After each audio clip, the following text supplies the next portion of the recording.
Selamat datang kembali di Layar Punya Podcast bersama gue Sule dan Gue Maisel.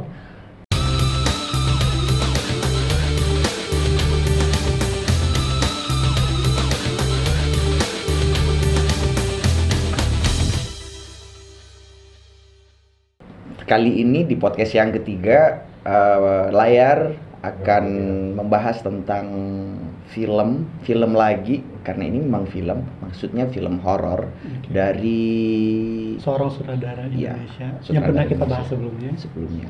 Joko Joko Anwar. Oke.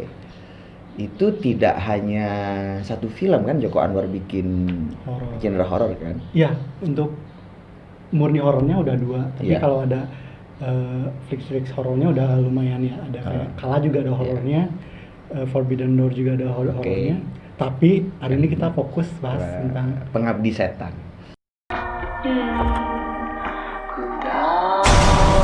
Wow, bicara Pengabdi Setan itu samalah seperti kalian para pelayar pasti bulu kuduk bergidik. Gila. itu filmnya tentang apa sih mas? Sinopsisnya? Mungkin pelayar ya walaupun fenomena kan belum tentu semua nonton. Iya kan? sih, tidak semuanya sudah pada menonton walaupun sekarang sudah tersedia di YouTube, mungkin ada trailernya gitu kan. Jadi itu sebenarnya cerita tentang keluarga. Ya, jadi ngeri sekali kalau aku cerita itu. Tarik nafas dulu. Karena memang horor Saking banget seremnya. ceritanya, iya serem banget gitu. Nggak ngebayangin di dunia nyata. Jadi ada sepasang muda-mudi yang dia menikah, ternyata dia tidak dapat restu, ya tidak dapat restu. Lalu direstui, lalu dia punya masalah tidak punya anak gitu kan. Lalu nggak tahu gimana dia terjebak dalam sebuah sekte katakanlah gitu yang bagaimana ceritanya intinya dia punya anak gitu saja. Nanti di film tersebut akan diceritakan kan kenapa begitu dia punya anak. Ya sudah, dia punya anak dan mereka hidup sebagaimana keluarga yang normal gitu misal.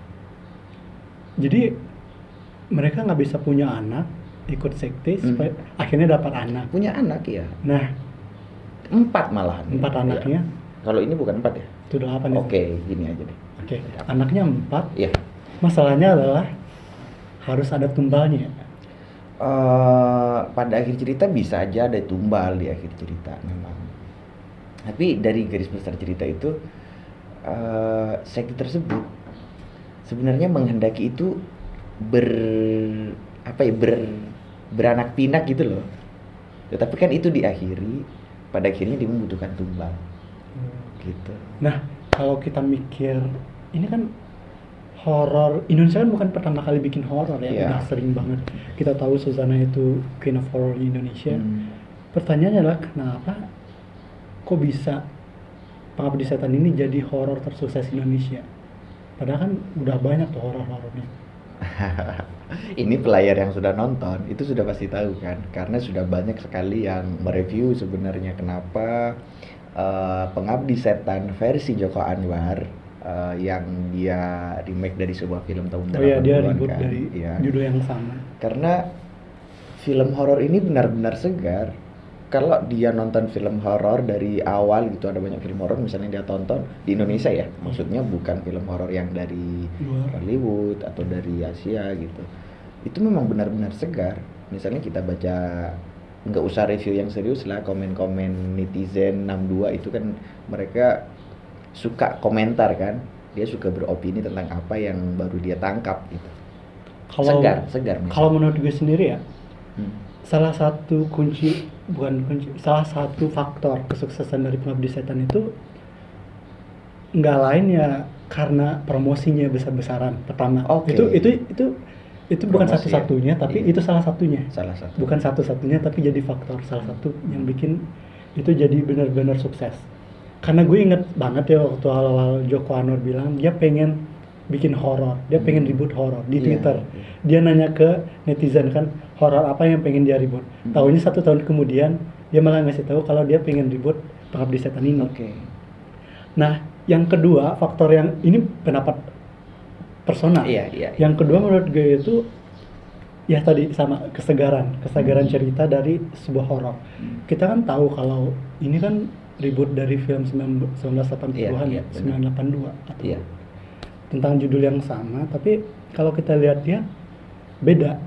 Iya, sangat beda. Dalam artian cuma premisnya aja yang sama tentang seorang pengabdi setan. Dan mungkin kalau dalam kasus ini lebih ke si ibu ya, ibu. Iya, si ibu. Ibu mengikuti sekte supaya bisa dapat anak. Nah, yang bikin segar bagi pemirsa itu ya, beberapa hal itu kayak kita pernah kedatangan fenomena horor esek-esek. Iya. Itu di mana waktu zamannya Dewi Persik, Iya. siapa sih yang almarhumah Julia Perez kan yang sempat jadi hampir semua film horor mereka bintangi, dan awal-awalnya mungkin orang suka, tapi lama-lama juga kok gini lagi kan. Iya, benar. Akhirnya muncullah Joko Anwar dengan inovasinya. Pengabdi setan itu. Iya, pengabdi setan itu. Dan juga ini juga kalau kata gue sih bisa jadi fase baru dari horor. Bisa jadi. Soalnya kan beda banget dari 80-an. Udah pernah yang nonton yang 80-an kan? Iya, harus nonton dong, walaupun Pengabdi Setan yang Joko Anwar 2017 ini yang menariknya lagi. Tidak mesti pelayar-pelayar yang pengen nonton itu tidak mesti dia menonton film yang dulu. Sebelumnya. Iya, itu bagusnya gitu. Iya. Kan biasanya kan kalau ada remake, nonton dulu tuh yang sebelumnya biar kita paham gini-gini. Ini enggak.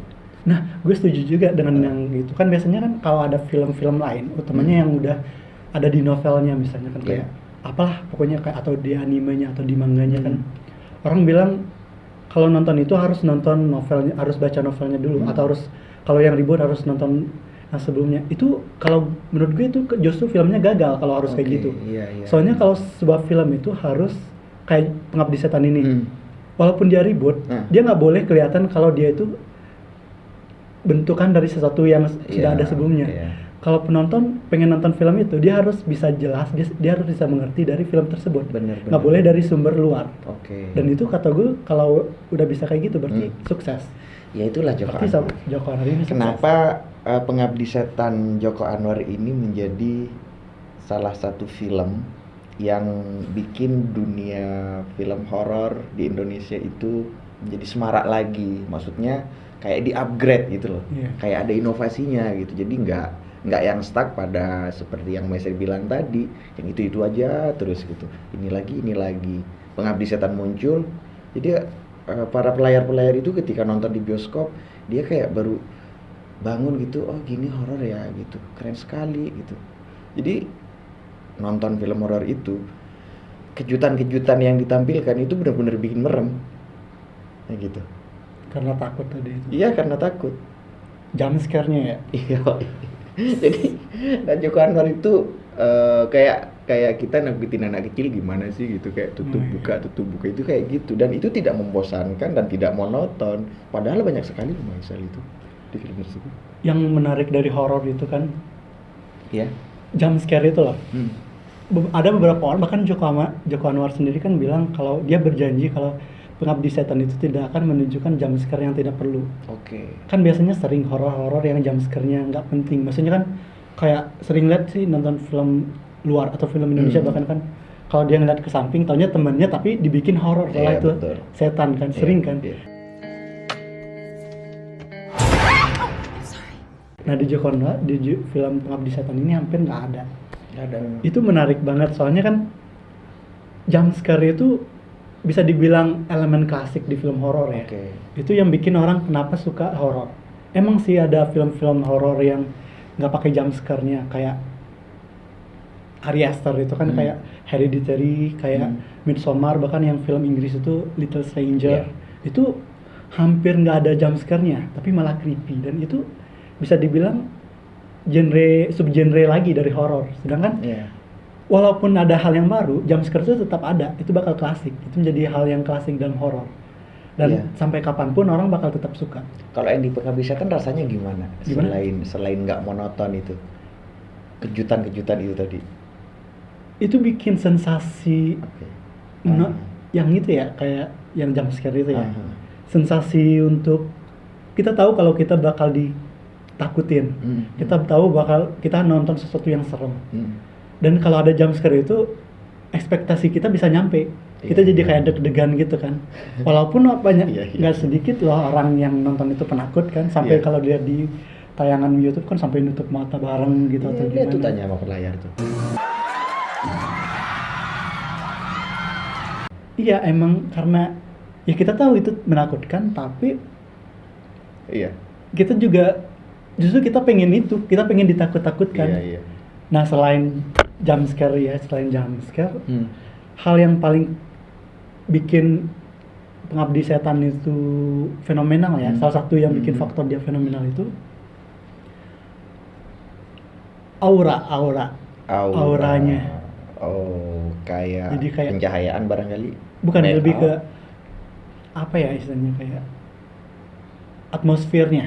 Oke, atmosfer itu kan berarti dari apa namanya, dari musiknya, backgroundnya. Ya, bisa dari keseluruhannya. Jadi kalau kita bandingkan dengan film yang pertama, ini sekali lagi Oke. personal ya, Oke, personal. oke. Gue kan sebelum nonton Pengabdi Setan yang terbaru, Iya, 2017, pas gue tahu itu bakal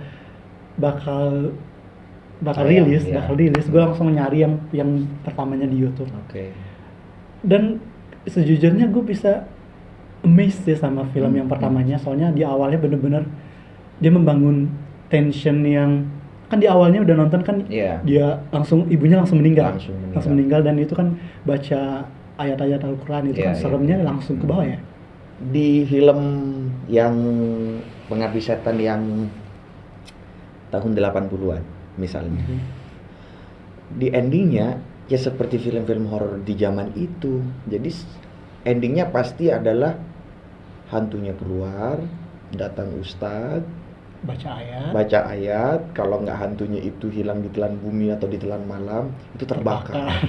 Jadi Jadi Kayak Voldemort. alhamdulillah filmnya selesai dan kita happy gitu, yeay kita menang. Kebaikan menang. Iya kan, kebaikan menang dan hantu kalah. Nah yang di 2017 ini, wow, itu cuma bilang kalian sholat? Enggak, sholatlah katanya. Dan itu kayak dia berbicara religiusitas manusia hidup, itu udah cukup itu, nggak usah yang kemudian bla bla bla bla menceramahi enggak. Nah disitulah Joko Anwar memberikan Pengabdi Setan kepada pelayar-pelayar itu dengan sangat cerdas, tanpa harus dia menggurui di dalam film tersebut. Pelayar itu menjadi paham Maisal, itu menurut gue ya. Nah gue juga setuju itu. Jadi pentingnya sebuah dialog yang cerdas ya. Dan sebelumnya kan gue pernah bilang kalau Joko Anwar kelemahannya ada di dialog. Iya. Tapi gue juga ngakuin kalau dialog itu salah satu dialog yang cerdas. Iya betul. Dan juga gue salah satu kecerdasan di sana tuh gue ngelihat pertama kali nonton itu ustadznya itu benar-benar manusiawi. Saat anaknya meninggal dia menangis. Iya. Dan dia punya rasa dendam saat anaknya meninggal kan. Disebabkan oleh anak-anak itu kan Rini, siapa? Rini, Tony, siapa namanya? Rini, Tony, Bonnie dan Ian. Gue sering lupa kalau nama-nama. Nggak masalah Maisa, banyak Pokoknya, orang lupa. Ada waktunya ketika zombie itu bangun dan mengejar anak-anak itu, Pak Ustadz tahu tapi dia cuma pura-pura nggak tahu. Itu karena kita tahu kalau itu karena dia dendam kan. Karena, Iya. anak gue meninggal karena mereka tuh ngapain gue selamatin mereka sih. Dan itu benar-benar manusiawi. Dan di situ Pak Ustadznya tidak berdaya loh. Dia tidak bisa baca ayat. Iya. Iya benar. Dan itu salah satu yang bikin film itu bisa dinikmati. Oke, tetapi di situ itu lebih kepada person ya. Maksudnya Joko Anwar memposisikan aktor Ustadz ini tidak untuk melakukan sesuatu secara religi yang bisa menjadi pembasmi hantu-hantu jahat gitu. Menjadi solusi. Ya, dia bukan sebagai solusi. Cuma itu kan dulu kan dia solusi cuma karena dia seorang ustadz. Iya. Itu kan apanya yang masuk akal gitu kan. Iya. Soalnya pada kenyataannya kan nggak semuanya kayak gitu. Betul. Nggak semua segampang itu. Iya. Dan jeniusnya Joko Anwar ya dia bisa mencoba bercerita. Dari film itu dia benar-benar bercerita. Jadi nggak mencoba menunjukkan kita harus kayak gini loh. Iya. Pesan moralnya kan bukan cuma karena 80-an itu kan benar-benar pesan moralnya gitu. Kita harus agamis, kita harus sholat dan sebagainya. Dan sedangkan Joko Anwar itu dia bercerita kalau siang itu nggak sholat dan itu ada yang salah dengan agamanya. Udah, dan cuma kata-kata itu aja kita sebagai penonton udah merasa cerita ini bagus nih gitu kan. Cukup itu aja gitu. Itu salah duanya dari film Pengabdi Setan menjadi, kita katakan luar biasa untuk sebuah film horor yang kehadirannya itu membawa kesegaran kayak gitu. Ada lagi dari make upnya realistis ya. wow, nggak usah menunggu si ibu itu meninggal untuk bikin kita takut. Satu, make up. Kedua itu pencahayaannya itu kayak orang-orang gitu kan, kayak kuning-kuning gimana gitu. Terus ada juga lonceng, ada di lantai atas, kita harus naik. Jadi ini film horor, kita melihat malam hari kaki gitu. Itu kayak, itu punya apa ya gitu loh, Langsung tense. iya kan, langsung. itu belum meninggal loh ibunya, Iya. bunyi lonceng itu horor banget loh. Ya aku yang menonton ya. Iya, walaupun sebenarnya maksud di film ceritanya itu belum horornya ya. Belum ini hantunya, tapi sebagai penonton gue juga Iya. ngerasa kayak gitu kan. Oh, ini bakal jadi something nih. Iya, Loncengnya itu kan bakal betul. jadi icon dari Betul. film ini gitu kan. Ternyata Dari awal kita beneran. udah tahu. Iya. Ting ting ting ting. Emang kenyataannya kan kalau orang bahas Oke. ibu pasti ting ting ting gitu Iya, kan. iya. Iya. Jadi itu satu yang bilang ikon gitu kan. Ada lonceng. Ketika dibunyikan kita merasa takut. Terus yang kedua, gambar yang ada di itu studio musik ya, ketika si Rini datang kayak meminta royalti gitu. Oh, di awalnya ya. Itu kan ada, Joko Anwarnya. dia menyorot ini kan, menyorot sebuah apa namanya, figura gitu, poster itu. Oh iya. Itu kan ibunya sebenarnya Iya, kan iya. gitu. Jadi Itu itu kan diputar. walaupun sebentar ya, itu menarik juga kan, walaupun sebentar dia udah menceritakan banyak banget latar belakang seorang ibu Bener, tanpa bener. harus flashback ya. Nggak perlu. Iya, dan itu bagus banget. Dengan awal dia menceritakan kalau ibu itu adalah seorang musisi, seorang penyanyi yang Iya. pernah sukses Hmm. dan sekarang jatuh. Mm-mm. Dan kejatuhannya itu dilihat dari bagaimana Rini meminta Mm. royalti dari, Iya. dan Joko Anwar berperan sebagai pemilik radio rekaman itu ya, Betul. pemilik dapur Studio rekaman rekaman itu, lah, studio dapur rekaman rekaman itu. Jadi film itu dibuka dari sebuah kehidupan yang realistis. Jadi Iya. tidak seperti film yang 80-an langsung masuk klub, wah horor nih gitu. Memang ada yang misalnya ada perempuan di pemakaman yang itu ternyata terekam oleh si Tony. Si Tony tanya, ada beberapa orang yang aneh kata dia kan. Itu untuk menunjukkan Iya. bahwa itu adalah kelompok yang diikuti oleh sang ibu semasa hidup. Dan bahkan gue juga awalnya nanya-nanya gini di awal ya, lah kok bisa ya Joko Anwar milih castingnya kayak gini? Itu kan antara Tara Basro, antara adik-adik itu kan gak mirip sama sekali. Taunya dijelasin kenapa mereka itu gak mirip. Iya. Dan gue sendiri kayak, oh ini mind blowing banget ya, Iya. kayak gini gitu kan. Dan cerita itu yang sebenarnya kita Iya. tunggu-tunggu sebagai Iya. penonton Indonesia yang kita, Jadi ya intinya di situ tidak ada tahayul yang dibangun secara mistis, Joko Anwar bilang itu semuanya realistis. oh ya itu kan Iya, walaupun iya. tanpa dijelasin secara literally ya, itu kan kita tahu kalau dari cerita tersebut, dari apa yang diungkapkan itu, kita tahu kalau sebenarnya yang mandul ada bapaknya. Oke. Dan kita Iya. tahu ya, ini maksudnya ini spoiler sebenarnya kan, tapi Iya, kan iya. udah lewat, ya Iya, udah iya, iya. nggak ada spoiler lagi. Spoiler tuh jangkanya paling 3 bulan gitu. Iya, betul. Atau 5 bulan lah paling Oke, maksimal. oke, Habis oke. itu lah Oke. bodo amat lah, nggak ada spoiler lagi. Oke. Kalau lu belum nonton itu salah lu gitu kan ya. Oke, benar. Nah, jadi bapak ini mandul Oke. dan ibu ini ikutan sekte, dan kita tahu kenapa anaknya beda-beda karena bapaknya beda-beda. Oke. Justru yang mengagetkan itulah bagi anak-anak itu saat tahu mereka itu ternyata bukan sekandung yang mereka kira. Dan yang wahnya itu adalah plot twistnya itu. Iya. Gue kalau bilang plot twist, kita selalu ingat sama sutradara India, Hollywood yang asal India, M. Night Shyamalan. Dia itu sangat terkenal dalam plot twistnya. Tapi di Joko Anwar ini plot twistnya bener-bener bikin wow, bikin orang kaget, bikin orang oh ternyata gini ya. Iya. Tapi itu tetap masuk akal. Iya. Gimana kalau anaknya itu ternyata dijemput bukan sebagai untuk tumbal, taunya dia malah yang jadi titisan Iblis. seorang iblis. Oke. Dan itu benar-benar keren. Ini yang terakhir ya. Iya. Ini yang terakhir sebenarnya kalau mau dilanjutin dengan para pelayar kapanpun bisa aja sih, kita diskusinya tinggal di kolom komentar nanti. Soalnya kalau ngobrolin film Joko Anwar horor dan sebagainya, apalagi kita sebagai orang Indonesia yang punya banyak sekali mitologi, itu nggak ada batas-batasannya, nggak bisa dibatas-batasin soalnya. Sebentar, aku merinding. Karena Gak. karena kita ngobrolin ibu Iya. contohnya. Oke. Jadi kalau pada episode kedua kemarin kita bicara Joko Anwar, ada di percakapan ini yang terakhir, ada di percakapan yang memang kaku karena para aktor itu harus berucap, berkata-kata atau ngobrol menggunakan tata bicara tahun 80-an. Memang agak kaku sih.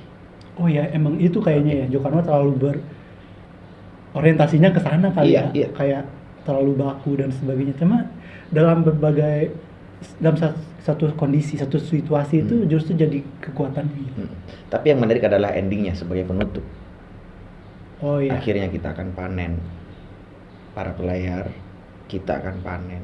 Simbolnya itu adalah apa itu yang merah itu? Merah saga itu loh. Buah saga. Oh ya? iya buah Yang ditabur. Yang ditabur. Dari itu lalu dia diputar lagi lagu itu, dia berputar lalu berdansa film dengan itu selesai berdansa. dengan lagu yang gue seneng banget bahkan sebelum itu. Dan akhirnya layar punya podcast pun berakhir di sini. Untuk episode ketiga. Ya, see Bakal ada you. episode Thank keempat. you. See you, bye.